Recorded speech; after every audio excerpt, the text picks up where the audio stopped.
Você que trouxe sua Bíblia, abra sua Bíblia no livro de 2 Reis, capítulo 18.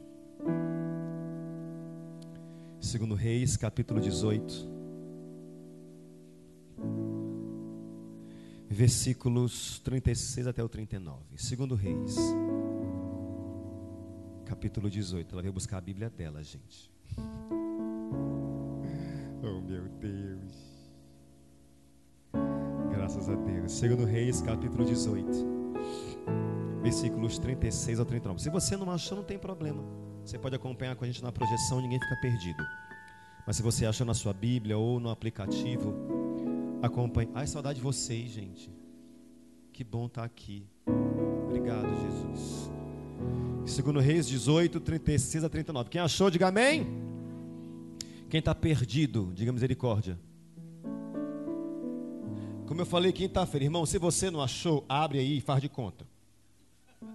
Se você não achou, pega a tua Bíblia, abre e você faz a cara. É verdade. Entendeu? 2 Reis. É primeiro? É primeiro? É primeiro ou segundo que eu coloquei? É? Pois então, conserte aí para mim. Quem foi que colocou segundo, gente? Obrigado, irmão. Fui eu na pressa mesmo. 1 Reis. Acertou? Agora bate? Dá certo? O que eu disse para vocês, gente? Esses dias eu estava pregando, eu falei, abra sua Bíblia aí no livro de Zedequias. Aí todo mundo abre a Bíblia rápido, procurando o profeta Zedequias. Aí uma falou, gente, onde é que está? Que eu li isso hoje de manhã. Nem existe Zedequias na Bíblia, gente. Você vê a pessoa mais perdida do mundo, né? 1 Reis 18, 36 a 39. Acompanha comigo, diz assim: sucedeu que no momento de ser oferecido o sacrifício da tarde, o profeta Elias se aproximou e disse: ó Senhor, Deus de Abraão, de Isaque e de Israel, manifeste-se hoje que tu és Deus em Israel e que eu sou teu servo, e que conforme a tua palavra fiz todas estas coisas. Responde-me, Senhor, responde-me, para que este povo conheça que tu és o Senhor Deus e que tu fizestes voltar o seu coração. Então caiu fogo do Senhor e consumiu o holocausto, e a lenha, e as pedras, e o pó, e ainda lambeu a água que estava no rego. O que vendo todo o povo, caíram sobre os seus rostos e disseram: só o Senhor é Deus, só o Senhor é Deus. Coloca a tua mão no teu coração, Pai. Essa é a tua palavra poderosa, viva, verdadeira e eficaz. O que nós te pedimos encarecidamente é que essa palavra fale ao nosso coração, que essa palavra venha de encontro às nossas necessidades, que nós não venhamos sair daqui da mesma forma que nós entramos. Cumpra os teus propósitos, dá glória ao teu nome. Nós repreendemos todo o cansaço, o embaraço, toda a tristeza, todo e qualquer sentimento ou sensação que tente nos roubar e nos impedir de receber o que o Senhor tem para nós. Que não tenha lugar no nosso meio, mas em tudo que acontecer aqui, dá glória ao teu santo e bendito nome. Essa é a nossa oração, no nome de Jesus. E quem concorda, diga amém. Amém? Pode sentar no seu lugar, graças a Deus. Eu sei que nós já falamos sobre isso há muito tempo atrás, mas eu estou colocando com um foco um pouco diferente. E eu quero que você entenda isso nessa manhã, porque essa questão da gente orar e ficar nesse aguardo, nessa espera de Deus, é algo muito comum e necessário. Nós oramos para sermos atendidos, amém? Nós não oramos por orar. Nós não oramos para simplesmente abrir a boca e falar algo para alguém que não ouve. Nós oramos porque a gente tem uma convicção muito, muito profunda de que aquilo que a gente coloca em oração, as palavras que nós colocamos em oração, elas não ficam aqui detidas nesse espaço, mas elas atravessam esse teto, atravessam até o último andar desse prédio, atravessam as nuvens e chegam até um lugar que Deus ouve. Amém? E essa oração é que faz essa diferença nas nossas conquistas, no nosso avanço, no nosso crescimento, né? Naquilo que a gente recebe e conquista no Senhor para a nossa vida. Então, exatamente sobre isso eu quero falar, porque a gente move o nosso coração e a nossa oração ao Senhor de diversas formas. E a impressão que temos é que em alguns momentos, algumas orações aparentemente não são atendidas. Quem já passou por isso? Deus não está me ouvindo, né? Ou Deus não está trabalhando, ou Deus não está operando, ou Deus não está fazendo. A questão não é Deus não está ouvindo. E eu quero que você entenda isso hoje, nessa manhã. Para que você entenda o contexto que nós estamos falando, a gente está falando de um grande profeta, um grande amigo de Deus, chamado profeta Elias. E eu admiro muito esse homem de Deus, porque é impossível, de tantas características do profeta Elias, de tantos acontecimentos que sucederam com a vida dele, é impossível não citar um dos que um dos mais marcantes, que foi o fato de ele não experimentar a morte. Foi o fato de Deus vir buscá-lo e levá-lo em vida para o céu. Né? A Bíblia fala isso, que ele andava com o seu ajudante, que era o profeta Eliseu. Em um dado momento, eles dois conversando, Eliseu fez um pedido, não vou entrar nesse detalhe, mas subitamente surgiu uma carruagem do céu, e a Bíblia fala, carros do Senhor e seus cavaleiros, né? Carruagem de fogo surgiu e veio e arrebatou Elias, e ele foi para o céu sem experimentar morrer. Isso para mim é simplesmente espetacular, porque eu não gosto de falar de morte e nem de pensar em morrer. É uma coisa que...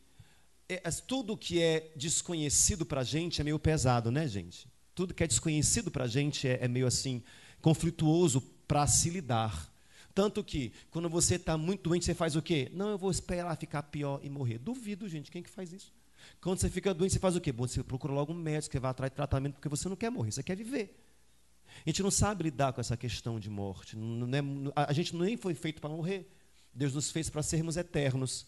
Aí teve assim um bug no paraíso e chegamos onde estamos. Mas Deus nos fez com essa aspiração de sermos eternos.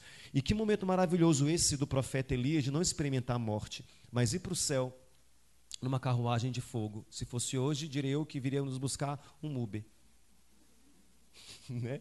E nos levar e nos arrebatar. E esse homem, enquanto esteve aqui na terra, e Deus o levantou, porque você sabe que Deus falava com o seu povo através dos profetas. Não era prático nem fácil ouvir Deus como nós ouvimos hoje. Não era comum as pessoas se ajoelharem no seu quarto ou em algum lugar, falarem com Deus e ouvirem e receberem de Deus alguma coisa. Não era fácil assim, não. Deus falava estritamente através dos profetas e ou dos reis. E quando as pessoas queriam ouvir alguma coisa de Deus, sempre era o profeta que dava o recado. Por isso que quando o profeta chegava em algum lugar, tinha muito temor das pessoas. Quando o profeta chegava, era para trazer algum recado de Deus, fosse bom ou não fosse. Porque é a maneira que as pessoas tinham de se comunicar com Deus. E o período que Elias ficou vigorando enquanto profeta aqui nessa terra, na nação de Israel, foi um período bem conturbado, porque foi um período cujo rei era um rei de nome Acabe. E esse rei Acabe, ele era meio assim, complicado na sua vigência, no seu reinado. Porque o rei Acabe conhecia as verdades de Deus, ele conhecia a profundidade da verdade de Deus, ele sabia qual era o desejo do coração do Senhor para com o seu povo, ele sabia o que Deus esperava do seu povo, ele sabia como conduzir uma nação aos pés do Deus de Israel, mas ele não fazia isso.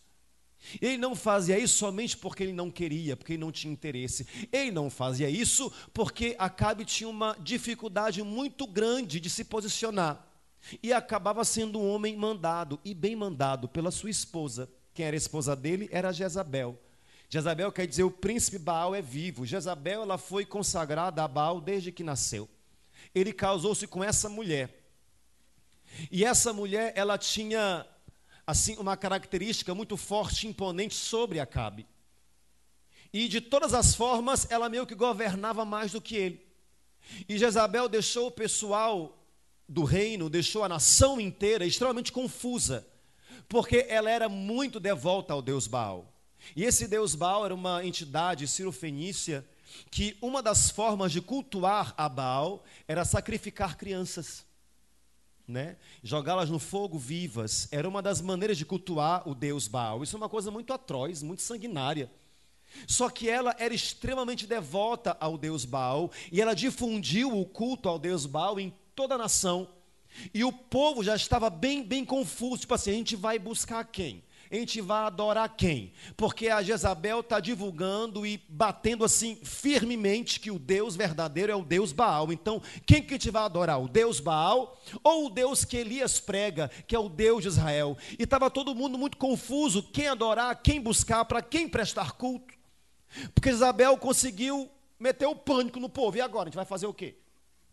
Aí Deus levanta o profeta Elias para fazer assim uma das cenas que eu acho mais lindas da manifestação do poder de Deus. Elias se levanta e fala: bom, vamos logo resolver essa confusão na cabeça do povo. Vamos provar de fato quem é Deus aqui nessa história. Para não ficar dúvida nenhuma, para ninguém ficar se questionando, se perguntando quem é Deus, se é Baal, ou se é o Deus que a gente serve, que é o Deus de Israel, que é o Deus dessa nação. Vamos fazer um desafio, simples assim. Chama todo mundo. Chama os profetas de Baal e eu vou lançar um desafio.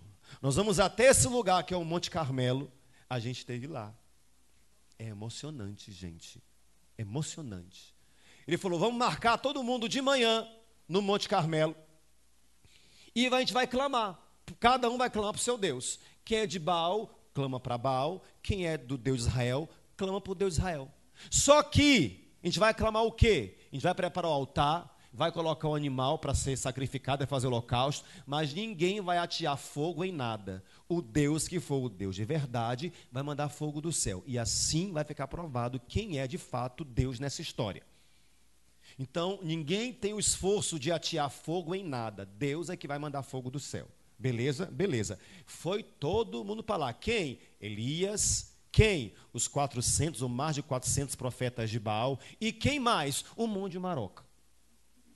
Para olhar. Eu digo para você, se eu estivesse lá, eu iria também. Ah, mas eu ia. Para ver o circo pegar fogo. Fogo no parquinho. Ver a reação das pessoas. Porque conflitos chamam a atenção da gente. Você não vem falar que não porque sim. Conflitos chamam a atenção da gente. Quem que não parou para voltar o rosto e olhar de novo um casal brigando? Na maior discussão você passa e chama a atenção da gente, né, gente? Ontem eu fui pregar numa igreja, saí tarde, fui comer alguma coisa tarde. Nisso que eu cheguei, aqui na Litorânea mesmo, foi umas barraquinhas rápidas, que eu estava com muita fome, era mais de meia-noite. Estava tendo um conflito lá entre um pai e um filho, mas um bate-boca, uma discussão. A pessoa liga para a polícia porque eles vão se bater e não sei o quê, e eu estava lá esperando o meu suco. E aquele barulho, eu não aguentei, gente. Eu falei: escuta, não que eu queira saber. Qual foi o grilo? O que foi a confusão? Não, porque o filho chamou o pai de não sei o quê, o pai não gostou e bateu na cara dele, o filho bateu e ficou aquilo, e ficou aquilo, e ficou aquele pá de cá, pá de lá. Onde é que eu estava? Lá. Fazendo o quê? Aí a polícia chegou. Quem estava mais perto da roda? Eu. O policial: o senhor? Falou: eu não fiz nada, eu não estou nem aqui, eu fui embora. O que o senhor sabe? Eu: nadinha. Lugar errado, hora errada. Essas coisas de conflito chamam a atenção da gente. Foi como diria no Maranhão, foi uma ruma de gente para lá, para olhar a situação, para olhar, ver o que ia acontecer. E estava lá todo mundo. Elias montou o altar, os profetas de Baal montaram o altar, e Elias falou: olha, eu vou dar a vez para vocês. Primeiro, comecem vocês a clamar para o Deus de vocês. E os profetas de Baal começaram a clamar a Baal. Eu não sei como é que eles oravam. Eu não tenho ideia de como eles pediam alguma coisa. O certo é que eles começaram a clamar e pedir para Baal mandar fogo. Manda fogo, Baal, manda fogo, Baal, manda fogo, Baal, manda fogo, Baal.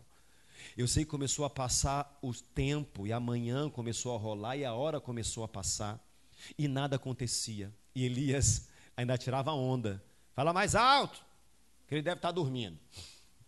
E nada acontecia, nada acontecia. Quando chegou quase mais para perto do meio-dia, os profetas de Baal começaram a se dilacerar para conseguir chamar a atenção do Baal. Começaram a se cortar para ver se Baal conseguia olhar para eles com misericórdia, mas nada aconteceu. Na verdade, se você perceber, ali foi um baita de um confronto, né, gente? Confronto entre dois posicionamentos, confronto entre duas partes. E sabe de uma coisa, irmão? Deus precisa trabalhar com confronto muitas vezes, porque Deus precisa nos confrontar muitas vezes. Tem coisas que a gente encegueirado não enxerga. Eu não sei se você já passou por isso, mas eu já passei por isso. Situações que pessoas conversam comigo, falam de coisas, falam de realidades, mas eu não consigo enxergar, e aquilo que elas falam parece que eu não consigo entender. Só depois de muito tempo que parece que eu caí em mim, na realidade, que eu consigo enxergar o que as pessoas estavam falando. Alguém já passou por isso? Você conhece alguém que está meio que cegado e você olha, você vê o que está acontecendo, mas a pessoa não consegue ver, ela vai trilhando um caminho de perdição, mas ela não consegue olhar, não consegue ver. E o que faz as pessoas acordarem? Confronto. Elas serem colocadas diante de uma situação que as confronte. E como é que Deus opera isso? Deus permite situações e acontecimentos que você de repente começa a ver as coisas como elas são.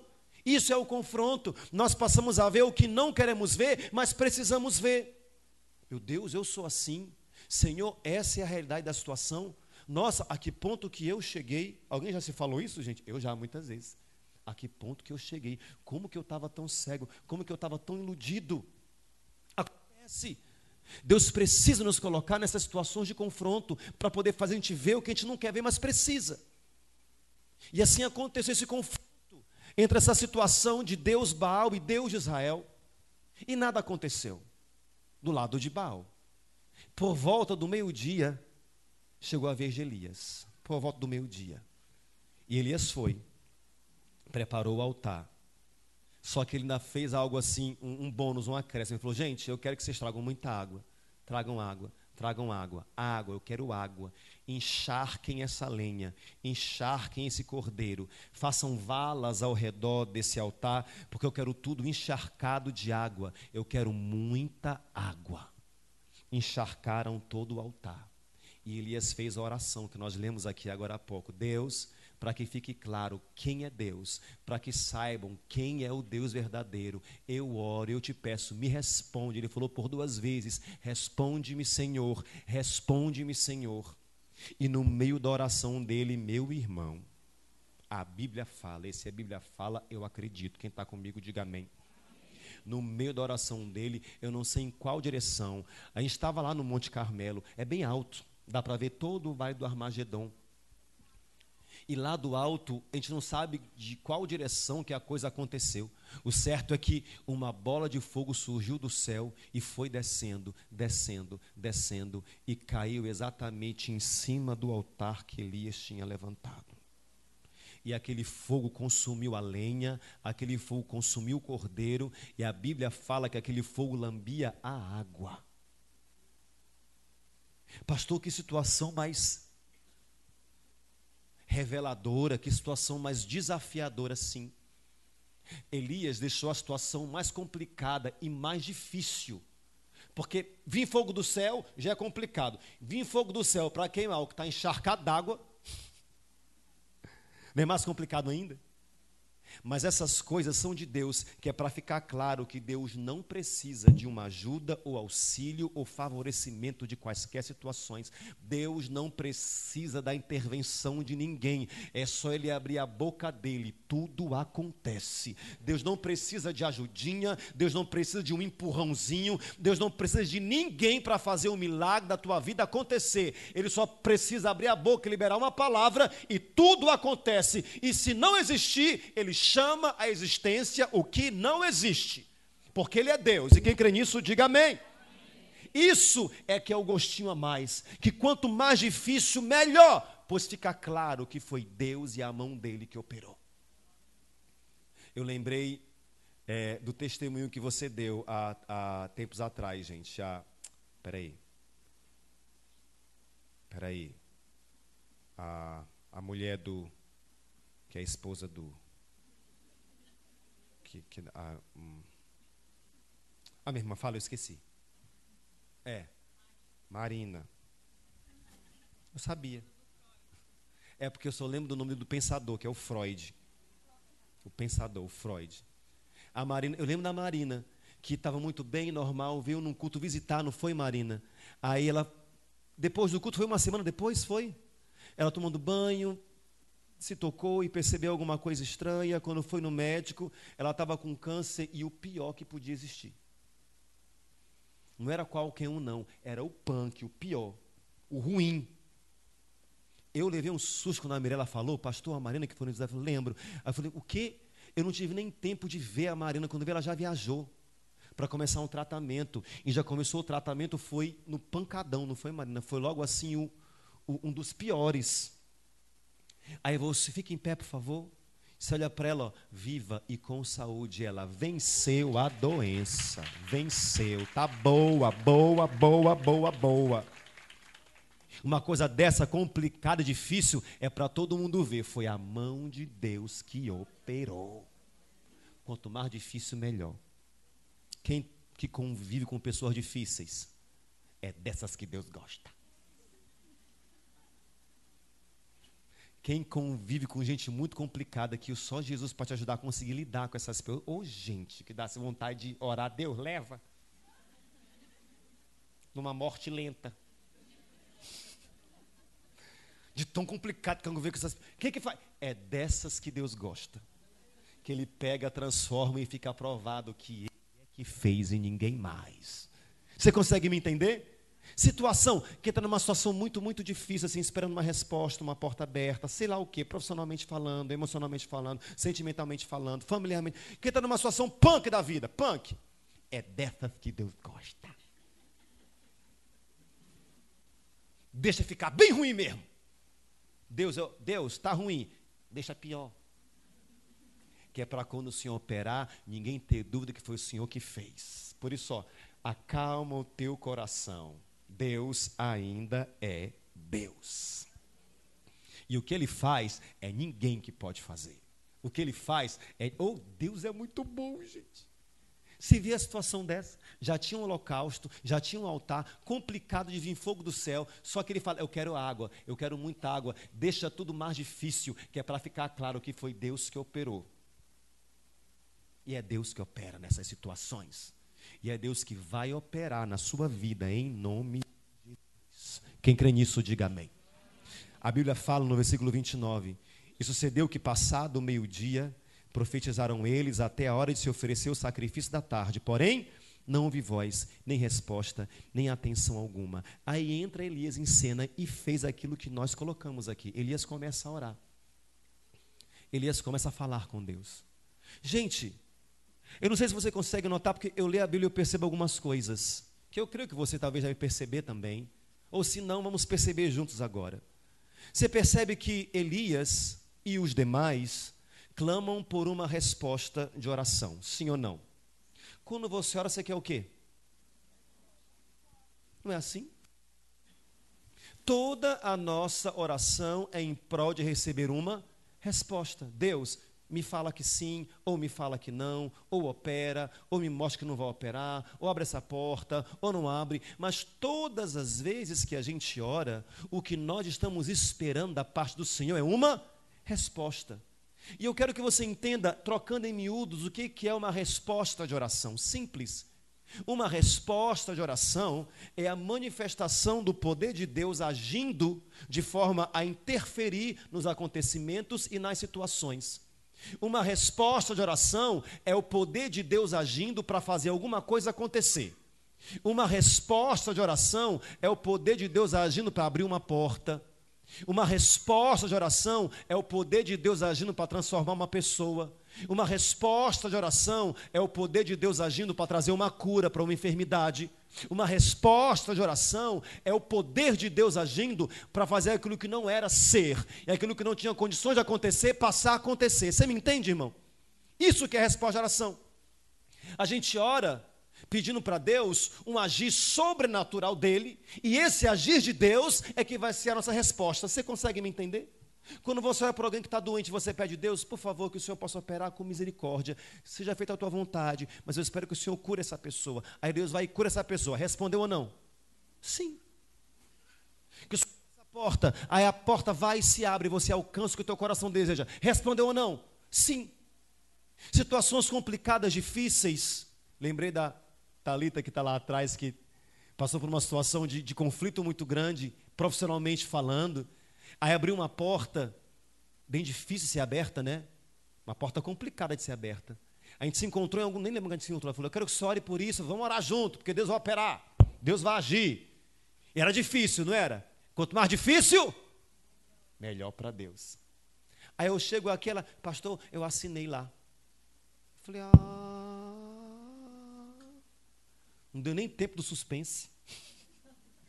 Já assim, o que foi isso? Foi Deus agindo e respondendo uma oração. Agora, olha comigo aqui. Nesse caso específico de Elias, o que seria a resposta de oração dele? Oi? Uhum. Qual seria a resposta de oração de Elias? O fogo. Seria o fogo para consumir o holocausto que estava lá naquele altar. A resposta da oração de Elias seria Deus mandar fogo para consumir aquele holocausto. Isso seria a resposta de oração de Elias. E aqui eu paro para, enfim, conseguir praticamente finalizar e chamar a tua atenção. Eu quero que você note o procedimento de Elias para que isso acontecesse. Ai, Jesus, que susto. Eu quero que você note o procedimento de Elias para que isso acontecesse. Sabe por quê? Porque o que a gente pensa? Aí eu vou orar e Deus ouvir e vai fazer. É assim? Aí eu vou orar, Deus vai operar. É assim? Uma coisa é Deus ouvir, outra coisa é Deus fazer. Deus pode ouvir, mas pode não. Você me entende? Acontece? Oh, demais. Acontece. Olha comigo qual foi o procedimento de Elias para que Deus pudesse não só ouvir, mas também responder. Você crê que Deus ouve sua oração? Se você crê, levanta a mão e diga amém. Amém. Você quer que Ele responda? Esse é o nosso grande desejo, né? Uma coisa é Deus ouvir, outra coisa é Deus responder. O que Elias fez? Lê comigo aqui, diz assim no versículo 30. Todo mundo junto. Então Elias disse a todo o povo, chegai-vos a mim. E todo o povo se chegou a ele e reparou o altar do Senhor que estava quebrado.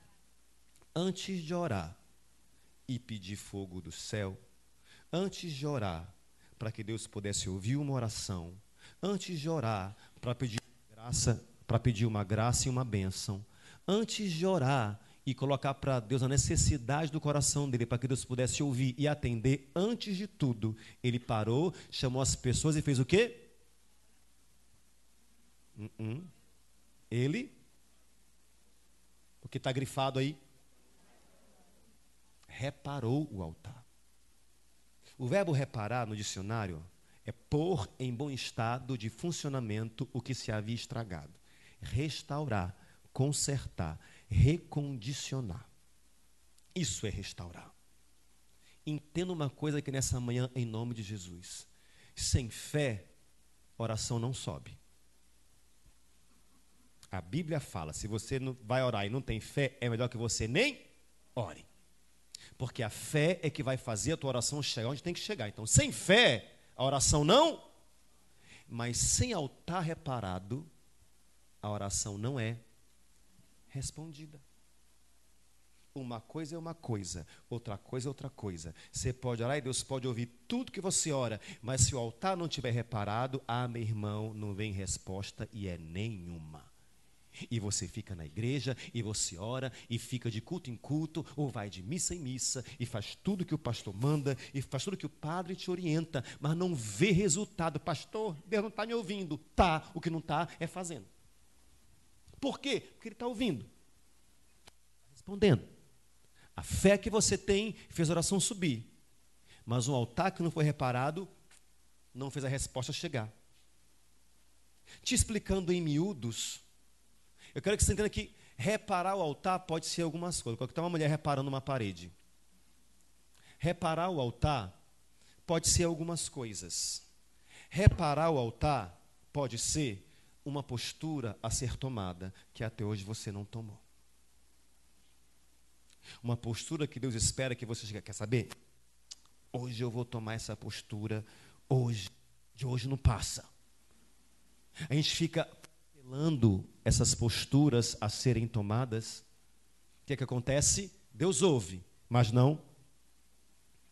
Gente, uma postura a ser tomada é expressa em fazer o que precisa ser e parar de protelar e ou enrolar com justificativa banal. Decida. Gente que fica justificando as coisas, colocando desculpa nas coisas e não toma postura nenhuma. Teve um rapaz que chegou para mim há 3 semanas atrás, antes de eu viajar. Pastor, é porque meu casamento está acabando. Eu falei, e você quer que acabe? Não, pastor. Eu falei, qual o problema? Eu não sei. Ah, tu sabe. E tu vai falar aí agora. Por quê? Ela reclama de quê? Ela reclama das minhas amizades. Por quê? Que eu tomasse com ele e com ela. E então, ela está certa. E você?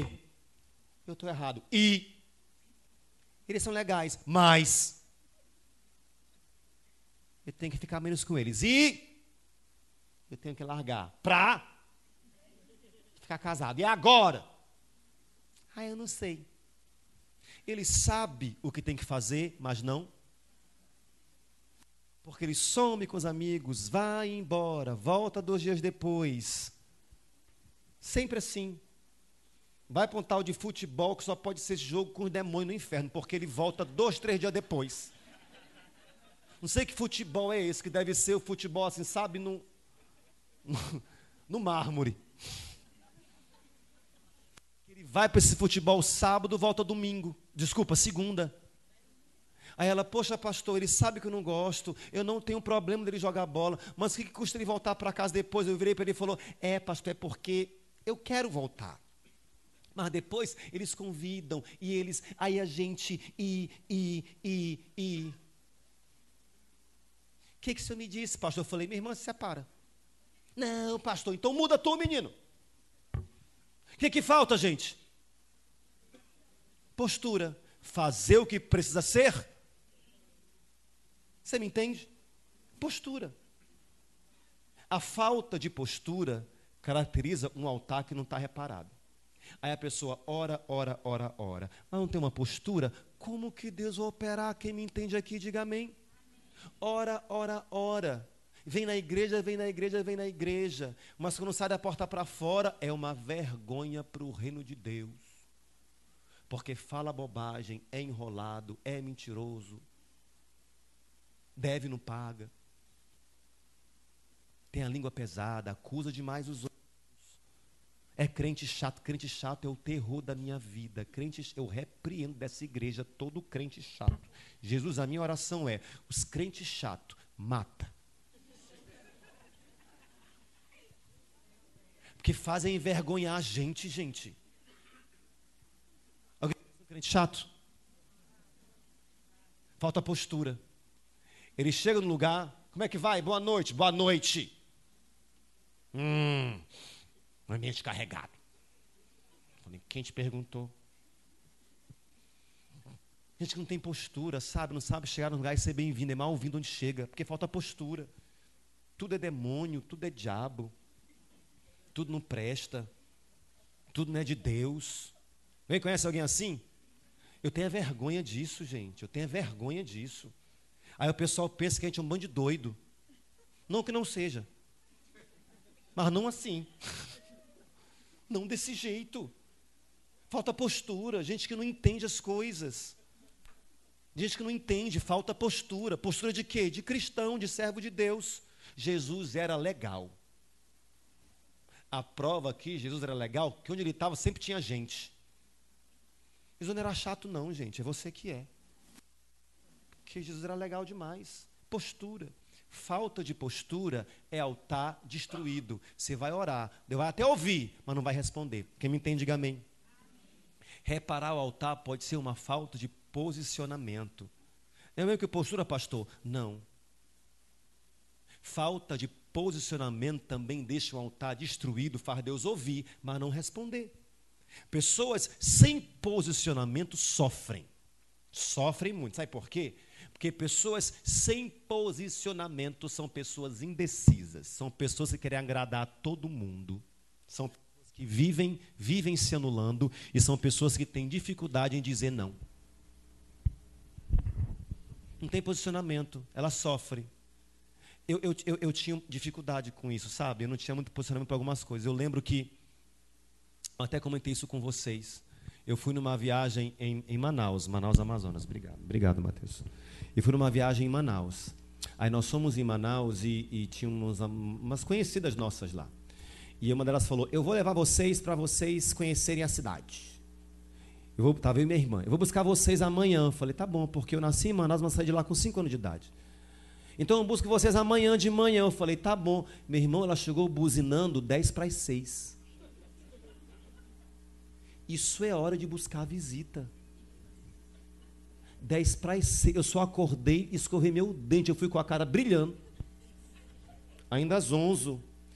E eu olhei para minha irmã, falei, Cristina, vamos? Ah, mas eu não vou mesmo, mano, não vou mesmo, eu vou dormir. Eu falei, meu Deus, eu vou, que eu não vou deixar a mulher. Ela veio até aqui, não vou deixar ela sozinha. Eu peguei e fui com ela.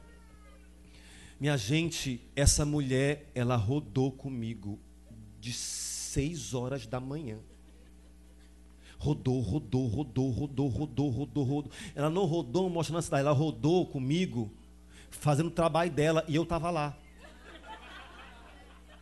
Ela chegava, Bruna, eu falei, oi, fica nessa fila aqui. Eu falei, tá.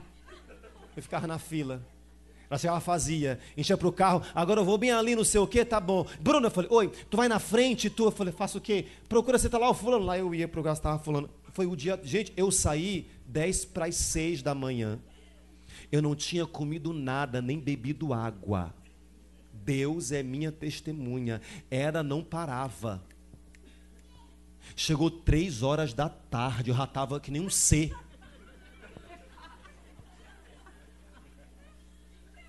E ela perguntava as coisas e eu não tinha posicionamento para falar. Eu sabia que ela tinha coisa para resolver, mas eu não precisava estar lá. Sim ou não? Eu tinha que ter o quê? Posicionamento. Ela, você quer ir? Eu, tá, eu vou. Você pode? Tá, eu posso. Tá com fome? Não. Gente que não tem posicionamento vive se anulando. Você consegue me compreender? É assim ou não? É. Porque não sabe dizer? Não. Aí fica, sabe o quê? Se guiando e se direcionando pelos outros. Fica vivendo a vida dos outros. Fica vivendo o tempo dos outros, o momento dos outros, a rotina dos outros. Porque falta o quê? Posicionamento. Gente, e um altar que não tem posicionamento é destruído. A pessoa ora. Deus espera da pessoa posicionamento que não tem. O que acontece? Deus até ouve, mas não. Esperando o seu. É de Deus ou não é? Serve a Deus ou não? Anda com Ele ou não? Obedece Ele ou não? E por fim, reparar o altar pode ser, essa é uma das principais, por isso que eu deixei por último. Reparar o altar pode ser um perdão não liberado. Essa questão de perdão não liberado é algo muito sério. Eu vou ler apenas 2 versículos com você, que a Bíblia fala sobre isso. Eu quero que você leia comigo, que está em Mateus 5, 23, 24. Todo mundo junto, 1, 2, 3. Se, pois, ao trazeres ao altar a tua oferta, ali te lembrares de que teu irmão tem alguma coisa contra ti, deixa perante o altar a tua oferta, vai primeiro reconciliar-te com teu irmão, e então, voltando, faz a tua oferta. Porque Deus não recebe. Você vai ficar nessa história de comprar bênção, dando 1.000, 2.000, 5.000, mas não perdoa. Você vai só gastar dinheiro, porque não vai vir bênção nenhuma para a tua vida. Eu falo é mesmo. Como diria, toma o teu leite. Porque essa é a verdade, acabou. Lê comigo outro versículo da Bíblia que diz claramente, Mateus capítulo 6, todo mundo junto? Pois, se perdoarem as ofensas uns dos outros, o Pai Celestial também perdoará vocês. Mas, se não perdoarem uns aos outros, O Pai Celestial não perdoará as ofensas. Epa lapada. Nem vem Deus amado, oh, Pai, obrigado por esse dia, eu te peço perdão. Perdoou? Não, mas aqui é outra coisa, não é. Para ter perdão tem que perdoar. É uma via de mão dupla, ou não acontece. Gente que não tem perdão liberado, tem altar quebrado, vai orar, Deus vai ouvir, mas Deus não vai responder. Meu irmão, o nosso altar precisa ser restaurado todo dia, sim ou não? Não pense você que você vai estar aqui no culto de hoje, domingo, vai orar, glória a Deus, ficou tudo bem, meu altar foi reparado. E amanhã você vai ter que de novo reparar, porque vai ter acontecido alguma coisa, você vai sair da linha, porque a gente é pecador mesmo. A gente é pecador mesmo. Nosso altar precisa ser reparado todo dia. Essa é a cereja do bolo. Porque o que a gente mais espera é orar e Deus Ele ouve, mas sempre responde. A cereja do bolo é a resposta que Deus dá. E o que eu preciso fazer, pastor, além de ter fé para a minha oração chegar, é reparar o teu altar para a resposta descer. Você me entende, irmão? Porque toda a oração tem uma resposta. Toda oração tem uma resposta. Eu creio nisso. Eu pergunto aqui nessa manhã, quem precisa de respostas de Deus para alguma coisa aí? Eu também. Você sabe que Deus está ouvindo, a resposta não chegou até agora. Por quê, pastor? Ou é o tempo de Deus, ou é o Jason atrapalhando, ou é teu altar que não está restaurado. E a resposta não vem, não. Vamos reparar o que tem que reparar? Fique em pé no teu lugar nesse momento.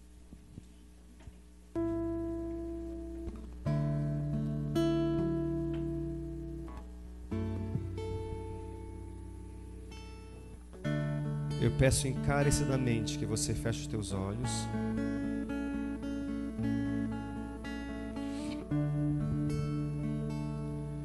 E não é para orar e pedir nada para Deus não, porque a gente não quer só que Ele ouça, a gente quer que Ele responda.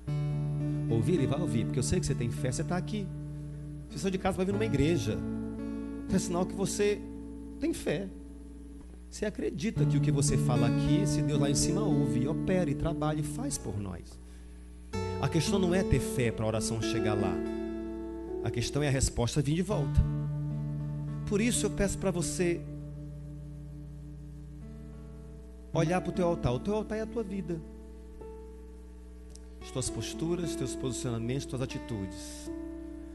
Tem alguma coisa que está comprometendo o teu altar e está deixando ele meio que quebrado? Olha, só você pode saber.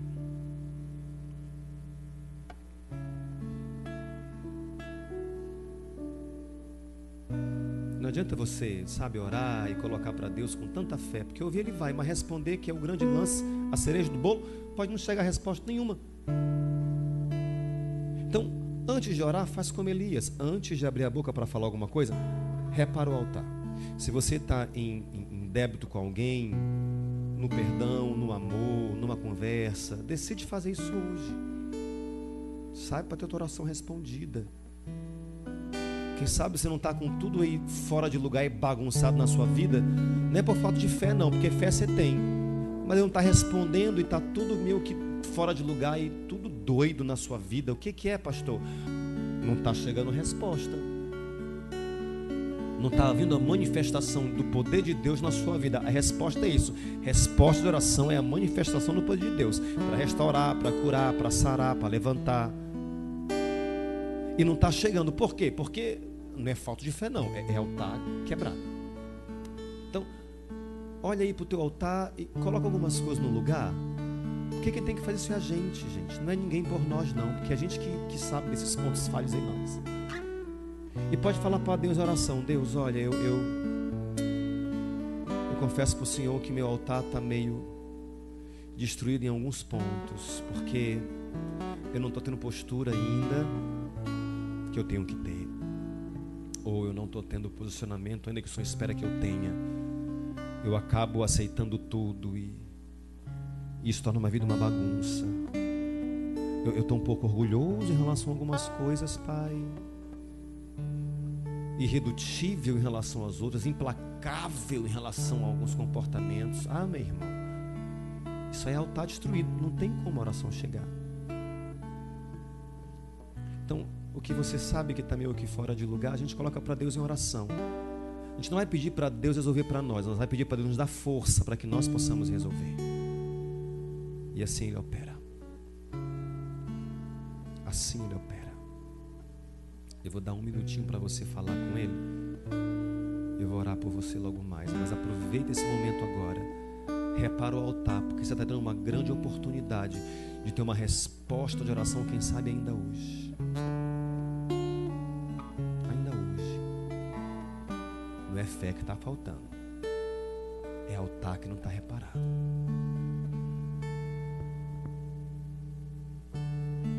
Mestre, eu preciso de um milagre. Transforma minha vida, meu estado. Faz tempo que eu não vejo a luz do dia. Estão tentando sepultar minha alegria, tentando ver meus sonhos cancelados. Lázaro ouviu a sua voz quando aquela pedra removeu. Depois de 4 dias ele reviveu. Mestre, não há outro que possa fazer aquilo que só o teu nome tem todo o poder. Eu preciso tanto de um milagre. Remove a minha pedra, me chama pelo nome, muda a minha história, ressuscita os meus sonhos, transforma a minha vida, me faz um milagre, me toca nessa hora, me chama para fora e ressuscita-me. Mestre, eu preciso de um milagre. Transforma minha vida, meu estado. Faz tempo que eu não vejo a luz do dia. Estão tentando sepultar minha alegria, tentando ver meus sonhos cancelados. Lázaro ouviu a sua voz quando aquela pedra removeu. Depois de 4 dias ele reviveu. Mestre, não há outro que possa fazer aquilo que só o teu nome tem todo o poder. Eu preciso tanto de um milagre. Oh, remove a minha, me chama pelo nome, muda a minha história, Deus. Ressuscita os meus sonhos, transforma a minha vida, me faz um milagre, me toca nessa hora, me chama para fora e ressuscita-me. Senhor, nós oramos agora, remove a nossa pedra, muda a nossa história, ressuscita os nossos sonhos. Nós cantamos agora, transforma a nossa vida. Nós pedimos, nos faz um milagre. Nós pedimos, nos toca nessa hora, nos chama para fora. Tudo isso nós pedimos cantando, mas nada disso que nós pedimos cantando será respondido se não tiver um altar reparado. Nós podemos ter fé, mas sem um altar reparado, a resposta não vem. E muitos de nós aqui, o que tanto precisamos é de uma resposta do Senhor para a nossa vida. Uma resposta para áreas da vida que está tudo pronto, preparado, tudo ajustado, tudo alinhado, mas não acontece, meu Deus. Tudo no lugar para poder vir um boom e ser resolvido, mas sem nenhuma explicação. Não desenvolve, não desenrola, não anda para frente. E a gente ora por isso, mas nada acontece nisso. E a gente te apresenta isso, mas nada acontece que envolva essa realidade.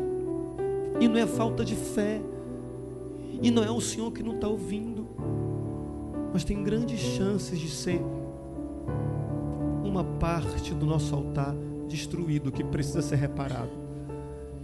E essa reparação quem tem que fazer somos nós, meu Deus. Eu oro por cada pessoa aqui, porque para alguns reparar o altar pode ser muito desafiador. Para alguns reparar o altar tomando uma postura ou um posicionamento. Para alguns reparar o altar tendo uma atitude de ir até quem se deve ir para conversar e pedir perdão pelo que nem se teve culpa, pelo que se não foi responsável. Para alguns é desafiador, mas é tão, oh Deus, só o Senhor sabe. Mas nada paga receber uma resposta do Senhor. Por isso eu oro por cada pessoa, e o que eu te peço pela vida de cada pessoa e em prol de cada pessoa, o que eu te peço encarecidamente é: meu Deus, em nome de Jesus, dá a força necessária para fazer aquilo que tem que ser feito, para a postura que tem que ser tomada, para o posicionamento que tem que ser tomado, para o perdão que tem que ser liberado. Dá a força necessária para que essa pessoa faça o que ela tem que fazer. Repare o altar e siga a sua vida tendo respostas do Senhor. Em outras palavras, tendo a manifestação do teu poder nessa vida, Deus, abrindo portas, curando, trabalhando, operando, surpreendendo cada pessoa. Faz assim para a tua glória. Eu te peço isso em nome de Jesus. Amém. Coloca a tua mão no teu coração e ora assim comigo: Senhor meu Deus, ninguém melhor do que o Senhor para me conhecer as minhas necessidades, conhecer as minhas fraquezas, os meus defeitos, e conhecer o meu lado bom também. O Senhor sabe de tudo que eu preciso para colocar o meu altar em ordem. Em algumas dessas realidades me falta força, ou discernimento, ou postura, ou posicionamento. Mas eu te peço, me dá forças, não para que o Senhor faça, mas para que eu faça o que eu preciso fazer, reparar o meu altar, e assim receber do Senhor as respostas de oração que eu preciso, e assim receber do Senhor a manifestação do teu poder na minha vida, trabalhando em prol da minha vida, dos meus sonhos, dos meus planos e dos meus projetos. Essa é a minha oração, em nome de Jesus. Amém. Amém. Você pode dar um abraço quem está na esquerda e na direita e falar assim: que Deus te ajude. Só isso, que Deus te ajude. Que Deus te ajude. Graças a Deus.